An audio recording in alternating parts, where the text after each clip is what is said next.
O incendio rexistrábase na tarde de onte nun silo de Serrín nesta carpintería situada no polígono industrial de Xarás. Ata o lugar do suceso achegáronse efectivos dos parques de bombeiros de Boiro e Ribeira, así como tamén do Grupo de Apoio a Emerxencias Municipal, que estiveron traballando na extinción do incendio ata pasadas as 11 da noite. Aínda así, a primeiras horas desta mañá o lume reactivouse na mesma zona, polo que foi necesaria unha nova intervención dos equipos de emerxencia. Agora pola mañán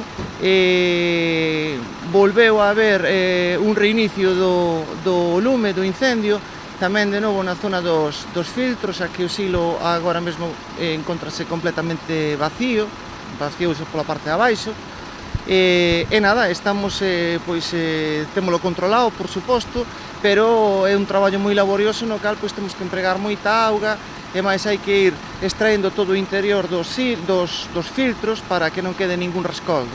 Os labores de extinción prolongáronse ao redor de varias horas debido fundamentalmente ao laborioso traballo que tiñan que desenvolver os bombeiros. Moitas horas de traballo, o persoal evidentemente estamos facendo rotacións continuamente porque é un traballo moi laborioso e cunha entrada moi estreita no interior, etc.